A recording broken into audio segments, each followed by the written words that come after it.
이 최고 위기 과정 시작하겠습니다. 반갑습니다. 김경식입니다.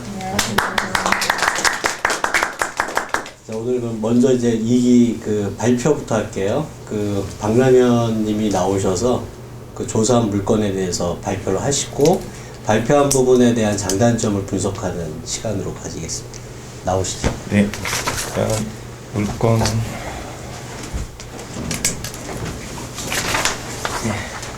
제가 두 건밖에 찾지를 못했습니다. 그래가지고 일단 첫 번째 게 2014-1575 하나입니다.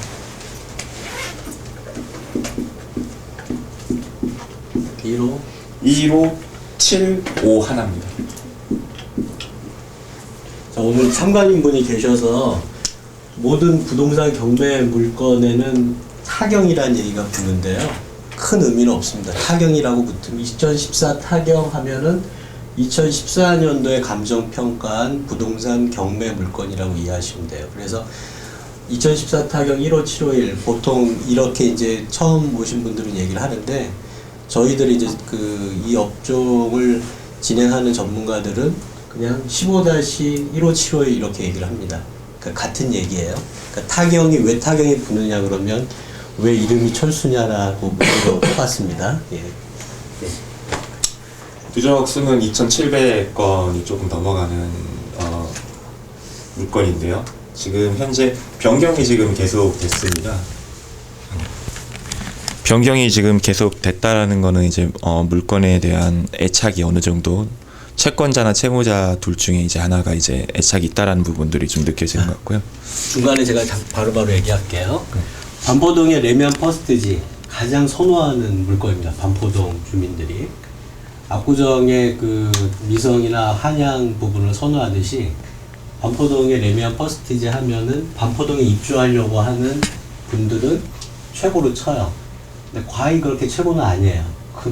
있는 그대로 말씀드리면 레미안 퍼스트지가 높아요. 가격이 높고 압구정 물건만큼 가격이 셉니다. 그래서 최고라고 쳐요. 가격이 높으니까. 그리고 여기 부분은 중형 평형을 가장 선호하는데 30평대라 하더라도 한 15억, 16억 해요. 그런데 이제 보통 나오는 평형들은 40평대 후반부터 50평대까지 나와서 가격이 25억, 30억 정도 합니다. 레미안 퍼스트지가. 그래서 일반 물건이 거의 없어서 중형이 만약에 30평대가 나오면 그날 계약이 됩니다. 어떻게 계약이 되냐 하면 물건이 나왔으니까 레미안 퍼스트지를 사려고 하는 대기자들한테 중개인이 전화를 해요. 바로 가계약금을 입금하시라고. 그럼 만약에 이제 15억짜리, 30평대가 15억짜리라고 하면 계약금이 1억 5천이잖아요. 그럼 가계약금은 보통 한 1억 5천에 한 10에서 20%를 넣어요. 그럼 한 1000에서 2000 정도를 넣으면 찜을 한 거죠. 찜을 하고 계약은 다음 주에 쓰는 걸로. 그러면 레미안 퍼스트지가 중개물건으로 나오자마자 그 다음날 이제 보러 오잖아요, 사람들이. 그럼 나가는 경우죠. 그래서 레미안 퍼스트지에 입주를 하시려고 하면 가계약금을 중개인한테 얘기해서 중개인의 계좌로 넣는 게 아니라 이 레미안 퍼스트지의 소유주의 예금주 그 계좌로 입금하시면 가계약이 성립이 됩니다. 네. 매각 물동인데 여기 별도 등기 인수 조건이라는 이제 단서 조항이 좀 붙었습니다. 이 내용에 대해서는 제가 잘 몰라서. 네. 네. 그리고 보면은 지금 대항력이 있는 임차인이 있습니다. 지금 보니까 보증금이 6억 5천이 있는데요. 자, 대항력 오늘 처음 오시는 분들한테 말씀드릴게요. 부동산 등기부등본을 띄워보면 제일 처음에 설정되어 있는 근저당, 압류, 가압류를 우리가 법률 용어로 말소 기준 등기라고 합니다. 꼭 근저당, 저당만 해당되는 게 아니라 압류나 가압류도 해당이 돼요. 근데 여기 보세요. 소유권 이전 후에 2011년 7월 12일자로 처음 설정이 됐잖아요. 이거하고 살고 있는 임차인의 전입일을 비교하는 겁니다. 임차인 전입일이 2011년 6월 30일이죠. 근저당 전에 설정이 됐으니까 이 임차인에 대해서 법률 용어로 살 수 있는 권리. 살 수 있는 권리라는 건 뭐냐면 엄밀히 얘기하면 경매 용어인데 이게 경매로 나온다 하더라도 자기 임차 보증금을 지킬 권리. 그게 대항력이라고 표현하는 거죠. 부동산 경매가 어려워요. 어려운데 저는 가급적 경매용으로 안 쓸 겁니다. 이해하기 편하게. 그러니까 대항력이 있다 그러면 그 집에 압류, 하압류, 근저당보다 먼저 전입신고를 했으면 대항력이 있다라고 보시면 돼요. 그래서 그 대항력이 지금 6월 30일 날 전입신고했고 확정일이 5월 31일 날 했고 그 다음 이 사람이 배당을 받으려면 배당 요거까지 해야 되는데 다 했잖아요. 그럼 이 사람이 6억 5천에 대해서는 6억 5천 미만으로 낙찰가가 형성되지 않는 한 100% 배당을 받습니다. 네, 대항력 있는 사람이어서 이제 보증금 전액이 변제되지 않으면 이제 잔액을 이제 매수인이 인수한다라는 이제 조건이 지금 붙어 있는 물건이고요. 제가 이 물건을 선정한 거는 조금만 저기 지금 감정 시점이 그 상당히 오래됐습니다. 2014년 이제 6월에 돼가지고 지금 벌써 이제 가격 차이가 실거래하고 차이가 조금 감정가하고 좀 나 있는 상태입니다. 얼마죠? 지금 감정은 14억으로 돼 있는데요. 네. KB 시세 매매가 15억 7,500이고요. 네. 평균가입니다. 그리고 전세가는 12억 6천으로 돼 있습니다. 그럼 실거래 매매가는 얼마예요? 실거래는 지금 현재 자, 잠시만. 네. 오늘 처음 오셨으니까 평균 시세하고 실거래가는 틀립니다. 대한민국의 부동산 담보대출은 KB 시세를 기준으로 하는데 KB가 국토해양부에서 운영하는 실거래보다 늦게 잡혀요. 그러니까 우리는 어찌됐거나 KB의 시세가 중요한 게 아니라 대출 받으려고 구매하는 게 아니잖아요. 그러니까는 실거래가 국토부에 들어가시면 되는데 두인경매 사이트에 들어가면 아파트 실거래가 나오죠. 이걸 누르시면 국토부의 실거래가로 들어가요. 그래서 지금 실거래가를 물어보는 겁니다. 네, 실거래가는요. 3월부터 말씀드리겠습니다. 3월에 12층 15억 8천에 거래가 됐고요. 네. 그리고 전세는 12층 13억 7천에 거래가 됐습니다. 그래서 최고 거래된 게 얼마예요? 최고 거래된 거 매매는 15억 8천. 15억 8천. 그리고 전세는 잠시만요. 아닙니다. 그 16억 400입니다. 최고 거래 매매가가. 16억 400. 네, 16억 400입니다. 16억 400이고요.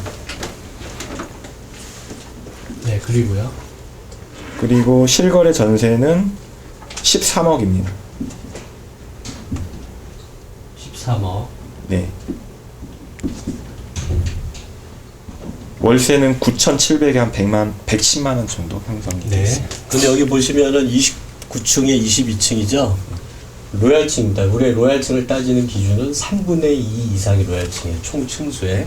그러니까 29층에 3분의 2이면 거의 몇 층이죠? 19층부터가 로얄층이고 언제까지죠? 29층 중에 28층까지를 로얄층이라고 해요. 29층이 가장 가격이 떨어집니다. 29층은 저층하고 비슷하게 가격이 형성이 되어 있어요. 그래서 이 물건의 가장 큰 그 가격을 받을 수 있는 층은 19층부터 28층. 그런데 모든 건 예외종이 있잖아요. 레미안 퍼스트지는 다 비쌉니다. 다 비싸요. 물건이 없기 때문에 물건을 내놓는 소유주의 마음이에요. 그러니까 지금 최근 거래된 게 16억 400에 최근 거래가 됐잖아요.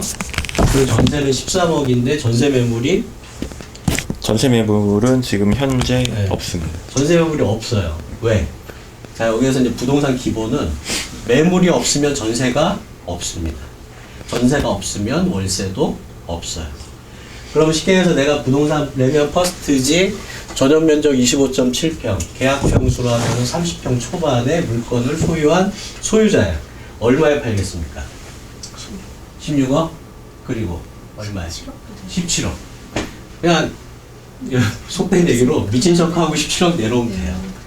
그리고 부동산 중개인이 가격이 좀 높습니다. 한마디 합니다. 왜? 중개를 빨리 하려면 최고 거래된 가격으로 하는 게 빠르게 되겠죠.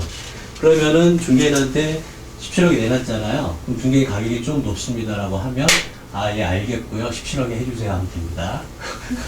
17억에 내놓으면 돼요. 그러면 이거를 이제 만약에 경매든 일반 매매든 해가지고 17억에 내놓고 전세로 내놓으면 현재 최고가가 13억에 거래가 됐는데 얼마에 내놓을까요? 전세를 내놓는다면. 그래, 맞아요. 14억에 내놓으시면 돼요. 좀 높습니다. 그래요? 그럼 됐고요. 우리가 14억에 하세요. 그러면 됩니다. 14억에 하고. 자, 모든 부분에 대한 중개는 중개수료를 0.4%를 받는데 그거는 그 6억 미만에 대한 기준이에요. 그러니까 레미안 퍼스티지 같은 경우는 상가 수준의 중개 수수료가 0.9%예요. 그렇다고 우리가 0.9%를 주지는 않고 레미안 퍼스티지 여기 반포의 특성은 뭐냐면 한 0.4에서 0.6 정도 주시면 됩니다. 중개 수수료는. 근데 내가 17억이 내놨잖아요. 그럼 중개 수수료 부분만 주면 거래를 열심히 할까요? 덜 할까요? 그래서 나온 게 뭐냐면 중개 지원비라고 나옵니다. 이건 뭐냐? 영업을 열심히 하게끔 내가 지원비를 줄게. 중개를 안 깎고 중개는 네가 달라는 대로 주고 지원비를 줄 테니까 하십시오. 그럼 지원비의 수준은 어느 정도 되냐면 요런 사이즈 정도 되면 보통 아파트가 한 3억에서 5억 정도 하면 중개 지원비를 중개 수수료 0.4% 외에 한 30만 원 줘요. 그럼 내가 한 5천이든 이렇게 더 받을 수 있어요. 생각해 보세요. 대한민국에서 중개 지원비를 주면서 중개를 팔아달라는 집주인은 열에 9명이 없어요. 그런 마인드가 안 돼 있어요. 그죠? 근데 똑같은 물건을 내놨는데 한 사람이 중개 지원비를 더 준다고 해요. 중개인 같으면 어떤 걸 팔겠습니까? 더 주는 거 팔아요. 그래서 요 레미안 퍼스티지 이 가격이 17억짜리 되는 거 정도면 그냥 쿨하게 50에서 100만 원 주도 됩니다. 50에서 100만 원 중개지원비 더 주고 얼마를 더 받으라고 했죠? 1억을 더 받으라고 했죠. 그러면 남습니까? 안 남습니까? 남아요. 그게 남는데 제가 이제 많이 이렇게 보면 그 틀을 깨시는 분들이 별로 없어요. 그러니까 더 받는 건 좋아. 주는 건 아까워해요. 그러면 돈이 안 들어옵니다. 내가 쉽게 해서 1억을 더 받으려면 1억을 벌려면 10%는 보통 투자를 하잖아요. 근데 이거는 1%예요. 50만 원 기준에 0.5%고 쿨하게 주시면 계속 연락 옵니다. 그래가지고 그래서 이건 같은 경우는 이 차를 받거나 뭐 해서 갖고 계시면 17억에 내놓으시고 중개료 플러스 중개지원비를 그 앞에 반포공인 중개사에다가 준다라고 하시고 지원비 가격도 명시를 하세요. 자, 이달에 판매하면 100만원, 다음 달에 판매하면 50만원 더 지원합니다. 근데 다다음 달에 가면은 여기에서 뺍니다. 왜? 중개소가 반포만 있는 게 아니잖아요. 경쟁하거든요. 그러니까 이달에 끝내라 이거든요. 그래서 현재 이 부분에 대한 매가는 17억에 판매할 수 있고 전세가는 14억. 그러니까 이거는 지금 로얄층이죠. 로얄층이에요. 자, 얘기하시죠. 네. 그래서 지금 낙찰가액을 산정을 지금 해야 될 것 같은데요.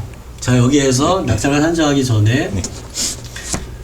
거주자가 지금 임차인인데 임차인이 거주하거나 소유자가 거주해도 명도에 전혀 지장이 없다. 왜냐?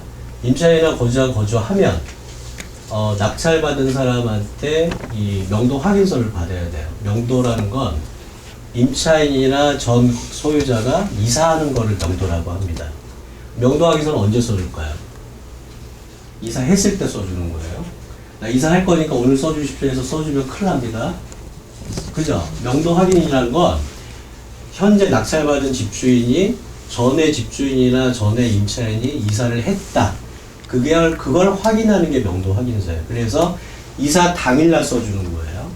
이사 당일날 명도 확인서라고 대법원 그 경매에 들어가시면은 서류가 있어요. 거기에 인감도장을 낙찰자 인감도장을 날인하고 낙찰자의 인감증명서를 첨부해서 이사하는 사람 전 임차인한테 줘야 임차인이 그 서류를 가지고 법원의 배당계에 가서 6억 5천 배당을 받습니다. 그러면 갑이 누굴까요? 갑은 낙찰자. 갑이 아니에요. 갑이 아니라 낙찰자가 그 갑인데 되게 경매를 받으시는 분들이 본인이 을로 생각하세요. 그죠? 왜? 스토리를 모르니까. 스토리를 알려줘야 돼요. 본인도 알고 있어야 돼요. 앞으로 어떻게 처리가 되는지. 그럼 내가 써줘야 배당을 받을 거 아닙니까? 6억 5천. 6,500만 원이 아니에요. 6,500원이 아니에요. 6억 5천이에요. 큰 돈이잖아요. 이 배당을 받으려고 하면 나한테 적극적으로 도와줘야죠. 그럼 빨리 이사할 부분을 찾아야죠. 그럼 어떻게 합니까? 이사할 곳에 임대차 계약서를 찍어가지고 나한테 보내주시고, 그 다음에 이사일을 최대한 앞당기세요. 라고 하면 끝나죠. 오케이? 끝나죠? 그러면은 그런 부분을 갖고 명도를 하면은 명도가 빨라요. 그죠? 마치 이제 낙찰받은 사람이 무슨 워렌 버핏인 것처럼 돈이 무한정 있는 사람으로 착각하는 그 임차인과 전 소유주들이 있어요. 친절하게 얘기해 주시면 됩니다.